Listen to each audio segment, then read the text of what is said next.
On the 12th day of Cookiemas, I made for you to eat these cute little bite-sized cookies that are filled with something. Just because it's cute doesn't mean it was easy to make. We're making Indonesian Nestar, which are cookies filled with pineapple jam. I have to make spiced pineapple jam and tart dough, and both had to chill overnight. This requires a lot of ingredients and time. Is this gonna be worth it? I used Buttermilk Pantry's recipe and it's straightforward enough, but the struggle was the filling process. Don't watch me pleat! I had to make the dough much larger than the filling to make it easier, and it kept tearing. Surprisingly though, the jam didn't leak after baking. At least I had that going for me. All the work put into this better be worth it. Oh yes. Wow, that filling, not too sweet, tart from the pineapple, and there's a little bit of saltiness that's probably coming from the tart itself. And it's so crumbly and soft. Oh, it's a perfect texture. Kind of really proud of myself for making this. Thank you all so much for your suggestions. I learned about so many cool cookies that I've never heard of before. That wraps up our second Cookiemas. I'm gonna go to sleep. On the 11th day of Cookiemas, I made for you to eat this cookie that uses deer horn salt and made the oven smell like strong chemicals. We're making Swedish stream cookies. The special ingredient is called deer horn salt, baker's ammonia, or ammonium carbonate. It was initially made from deer horns and were used to make crispy baked goods. Do not inhale or eat this without cooking it first in a small quantity that's safe to bake with. But when fully baked, the cookies are perfectly safe to eat. Nowadays, we just use baking powder instead, and if you think about it, you also don't want to be eating nor inhaling baking powder. It feels very powdery in my fingers. I mean, it's good. I think I'll have to make this with baking powder to tell the difference, but it's crumbly and melt in your mouth, and I never would have thought I put that baker's ammonia in here in the first place. Tomorrow's the last day. Do you think your cookie's gonna make the cut? On the 10th day of Cookiemas, I made for you to eat coffee cookies. Or however you pronounce it, there is a lot of coffee in these cookies. Okay, don't zone out while preheating your pan, because this will happen. Second, Doug's been working on his espresso shots, so I'm using his fresh coffee for this dough. We're also going to be making this coffee filling, which needs to boil down to thicken. Both the dough and the filling have to sit overnight, so this cookie took me 2 days to make. FYI, the cookies need to be thin, so I'd press these down before baking next time. I thought they'd spread more. And then for the filling, it wouldn't thicken the first time I whipped it. I gave up, then whipped it again 20 minutes later and got the fluffiness I wanted.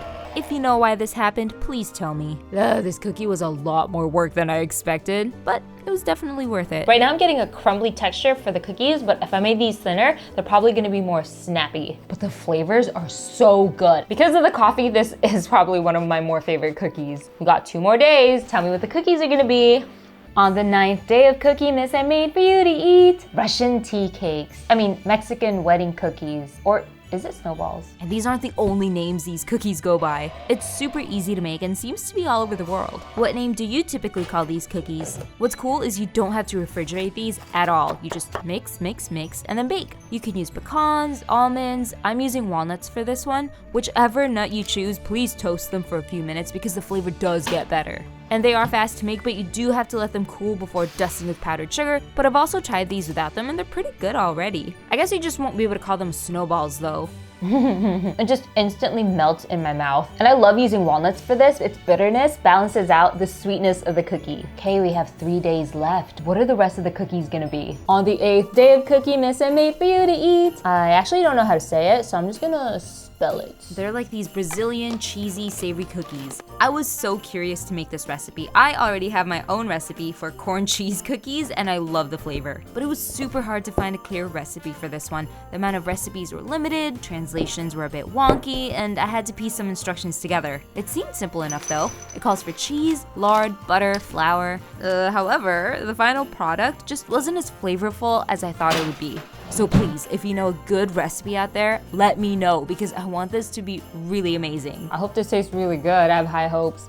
I feel like if I made these saltier, they'd be really, really good. It's so melty and buttery. This tastes good while it's hot. It's like cheesy shortbread. Come back to see tomorrow's underrated cookie. On the 7th day of Cookiemas, I made for you to eat Alah Hores, but it's a little bit different than the ones that you're probably used to seeing. And if you haven't had Alah Hores, you need to drop everything and make this right now. Alah Hores have dulce de leche sandwiched between 2 buttery cookies. It's widely associated with South America, and it apparently exists in the Philippines too. The first time I had these were in an Argentinian empanadas spot. Those had shredded coconut along the sides and powdered sugar on top. I thought this was the only way to have Alah Hores until I visited Lisa in Kansas City. A spot called Cafe Corazon had all these different types of alfajores, and one of them was called Alfajor de Cordobeses. It was coated with thin icing and had a light crackle when I bit into it. Mine uses lemon juice with the icing, and it's my new favorite version. Hey Doug! Dude, the lemon, like that bright citrus, is so good. Honestly, I was really surprised by how good this one was. You've all given me so many good cookie ideas, I cannot wait to try them. Watch for day 8. On the 6th day of Cookiemas I made for you to eat, Filipino Broas. I think it's a cookie that you may be familiar with. Here's a hint. You use these to make tiramisu. Just like Cookiemas Day 2, this cookie has many names. In the Philippines, I know it as broas. In the US, I know it as ladyfingers. What about you? What's it called based on where you're from? So the trick to this recipe is not to deflate the airy eggs you've whipped up. I missed the memo on that. I'll have to try this one again. But the flavor is good. I just didn't expect the texture. It's soft and cakey. Are ladyfingers supposed to be soft? This Filipino Broas brand says soft, spongy texture when they're fresh. Okay, all right. I've only ever had the crispy ladyfingers. I think it's good. But what do you think? Are Broas or ladyfingers supposed to be soft or crunchy? What other cookie recipes do you want to see? On the 5th day of Cookiemas I made for you to eat. An egg-shaped cookie that's supposed to mean honey and blessed. These are Mello Macarona, which are Greek Christmas cookies. I used the recipe from mygreekdish.com. This cookie is interesting because it uses semolina in the dough and just a little bit of cognac. The cookies are then dipped in this spiced honey sugar syrup after they're baked. They're fairly simple to make, but just requires a lot of ingredients because holiday spices. And did I mention they're supposed to be egg-shaped? Yes, I printed out the recipe and somehow I read and reread football-shaped instead. Maybe I shouldn't be filming and baking at 1 a.m. There's a lot of spices going on in here. It's very festive. I love the little bits of crunchies that I'm getting from the semolina. So the outside's just a little bit crispier than the inside, and the inside is very soft. I'd say the texture is leaning more towards like a cakey or shortbread. Give me more recipe cookies.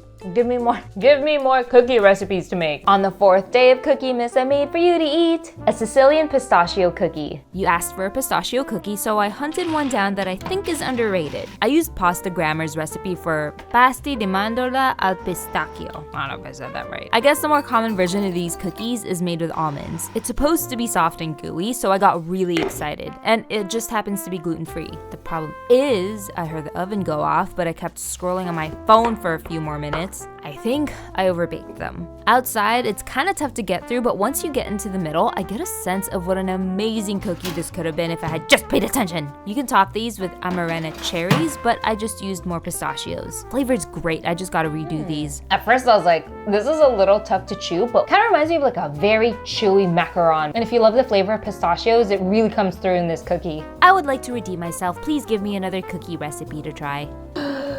On the 3rd day of Cookiemas I made for you to eat, this cookie that always gets confused for somebody else. Do you know the difference between a macaron and a macaroon? One is really easy to make, and the other one I'd rather not make. For me, macarons with the 1 O are the colorful French sandwich cookies that get so much love. Macaroons with 2 O's are mounds of coconut, which is what we're making here. But depending on where you're from, the two names could be used interchangeably. And the history around the names of the two cookies is also not very clear. So you know what, just call it whatever you want and hopefully you get the cookie that you meant. Go to the Jeanelleats website for the recipe. Oh my god, I kind of forgot how good these were. This is the best version I've had because it's not too sweet. The outside is crispy, the inside is chewy. This is really good for the low effort it takes to make it. What other cookies deserve some love? Tell me so I can make it. I didn't call the first 2 Cookiemas because I didn't know if you cared. But based on the comments, you do. What do you call this cookie based on where you're from? Because the last time I made this cookie, people were saying that's not what it's called. I'm from the Philippines, so I call this lengua de gato, which translates to cat's tongue. And I learned that this cookie is made all over the world, but most of them also call it cat's tongue in their language. I added pandan extract to it, which adds a nice fragrant flavor. But I'll typically see this at the Filipino stores just plain.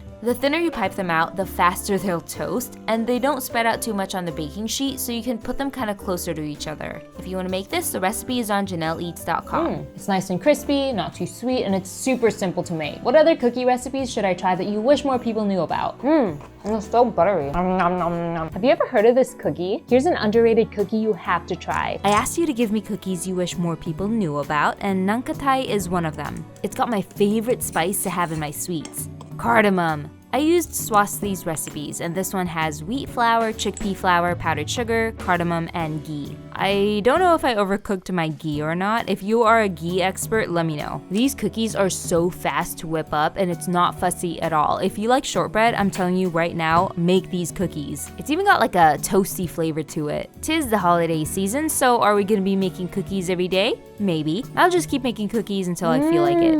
This is really good. I love how it just melts in my mouth. It's like a buttery, crumbly shortbread with that unique cardamom flavor. What's another cookie that you wish more people knew about? I wanna make it.